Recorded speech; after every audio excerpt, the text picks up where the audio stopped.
재건축 조합장 한 번만 하면 평생 먹고 살 돈을 벌 수 있습니다. 공사비가 올랐으니까 조합원들한테 추가 분담금을 내놔라. 그렇게 받은 68억을 조합장과 집행부가 꿀꺽 했습니다. 조합장이 되면 업체를 선정할 수 있는 권한도 있고 뒷돈도 많이 받아 챙길 수 있습니다. 이렇게 돈이 되니까 서로 목숨 걸고 조합장 하려고 하는 겁니다. 그런데 대부분 다 쇠고랑차고 큰 집으로 들어갑니다. 인허가를 담당하는 공무원들한테도 돈봉투를 뿌려야 되니까 뒷돈을 안 받고는 사업 진행이 안 되는 구조입니다. 안녕하세요. 전국에 계신 올빼미TV 시청자 여러분. 오늘은 충북 청주에 왔습니다. 청주시 사직동은 대부분 재개발을 추진하고 있는 지역입니다. 1구역, 2구역, 3구역, 4구역 사직동 전체가 다 재개발한다고 사람들은 떠났고 이렇게 폐허로 변해 있습니다. 재개발 사업 시작한 지가 15년이 지났는데 아직도 사업은 지지부진합니다. 보통 재개발은 10년 이상이 걸립니다. 여기도 마찬가지입니다. 1구역, 2구역 조합장은 뒷돈을 받고 비리에 연루돼 가지고 결국에 철창으로 가고 사업은 이렇게 언제 끝날지도 모르게 미궁 속에 빠졌습니다. 재개발 주택조합장 한번 하면은 완전히 돈방석에 앉습니다. 물론 재건축을 다 완성해서 주민들이 입주까지 하기까지는 많은 시간이 걸리지만 그 대가는 엄청납니다. 서울에 있는 어느 주택조합은 사업을 잘 마무리해가지고 조합원들이 입주까지 다 했습니다. 그런데 조합장이 성과급 50억을 내놔라 이러니까 조합원들이 말도 안 되는 소리 하지 마라. 결국에는 무산이 됐습니다만 50억이 웬 말입니까? 재개발 조합의 조합장이 되면은 막강한 권한이 있습니다. 업체들을 선정할 수 있는 권한이 있고 또 여러 가지 뒷돈도 생깁니다. 가만히 앉아만 있어도 업체들이 조합장한테 찾아와서 돈봉투를 주면서 제발 우리한테 발주 좀 해주십시오. 이렇게 뒷돈 받아 챙긴 조합장들은 결국에 은팔치 차고 큰 집으로 들어갔습니다. 그런 사람이 한둘이 아닙니다. 이렇게 돈이 되니까 서로 조합장을 하려고 목숨을 걸고 싸우는 겁니다. 재개발 사업을 할 때 평균적으로 조합장이 2번, 3번 바뀌는 것은 예사랍니다. 이렇게 큰 이권이 걸려 있으니까 현 집행부가 뭘 잘못한다 이러면은 또 반대 세력이 생깁니다. 그 사람들이 세를 모으고 결국에 조합장을 바꿔버립니다. 이렇게 돈이 되는 조합장 아무나 할 수가 없습니다.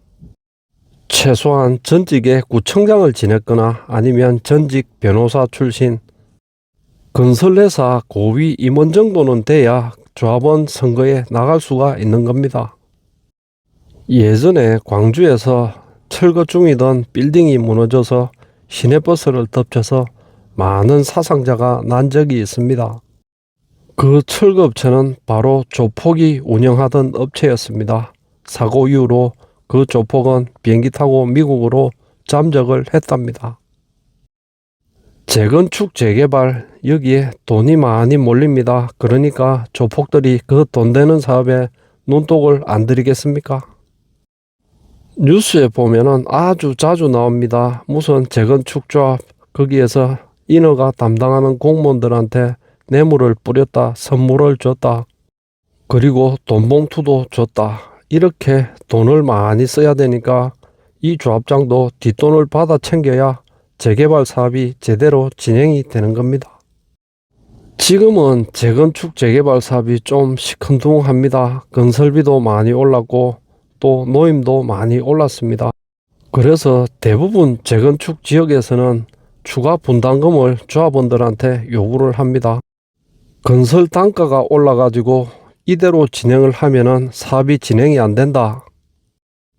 여기 사직 2구역 재개발 조합장은 조합원들한테 수천만 원씩 추가 분담금을 요구했고 그 돈은 모두 68억이나 됐습니다. 공사비 부족하다고 받은 68억 당연히 그 돈은 공사비에 보태 써야 되는 겁니다. 그런데 그 돈은 공사비로는 10원 땡푼 쓰이지 않고 결국에 조합장 뒷주머니로 들어갔다고 합니다.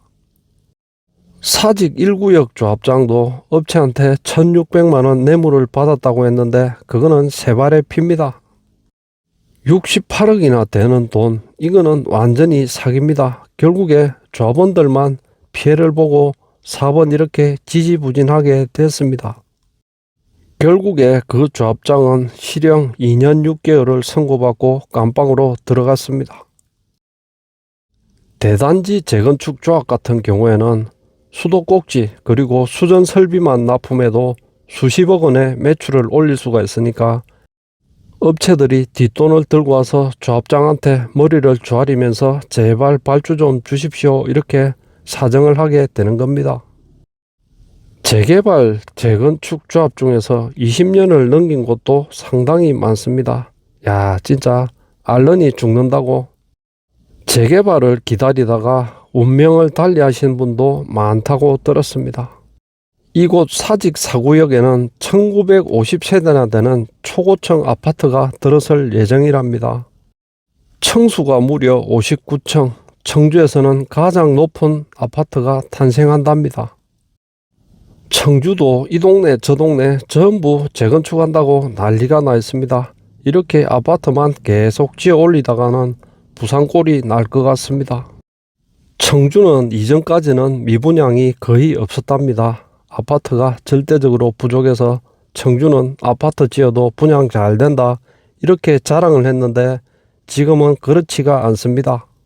계속해서 여기저기 새 아파트를 지어 제끼다 보니까 작년 연말부터 미분양이 발생을 했고 지금은 1000세대가 넘는 아파트가 미분양 상태라고 합니다. 이 비어있는 유령 같은 건물들 다 허물고 언제 공사 착공을 할지도 모릅니다. 청주 시내 한가운데 15년 넘게 이렇게 텅 빈 빈집 폐가들밖에 없으니까 시민들은 흉측스럽다. 빨리 재개발을 진행해서 사업을 마무리 지어라 하지만 그게 사람 뜻대로 됩니까? 사람들이 떠난 지는 오래되었고 이렇게 버려진 공가에는 고양이 집이 돼버렸습니다. 지금 우리나라 지방 도시들 보면 전부 오래된 구도심은 재개발 재건축한다고 이렇게 다 흉가로 변해 있는데 여기에 아파트를 다 짓는다고 해도 문제가 생깁니다. 인구는 계속 줄어들고 지방의 청년들은 서울로 떠났는데 아파트만 계속 짓다가는 결국에 텅 빈 유령 아파트만 짓게 될 겁니다. 천안역 근처에도 대단지로 재개발을 해서 아파트를 잘 지어놨는데 무려 1500세대 가운데 고작 200세대 정도만 입주를 해 있답니다. 준공한 지 3년이 지났는데 밤에 불 켜진 집은 별로 안 보이고 지금은 유령 아파트라고 사람들이 부르고 있다고 합니다.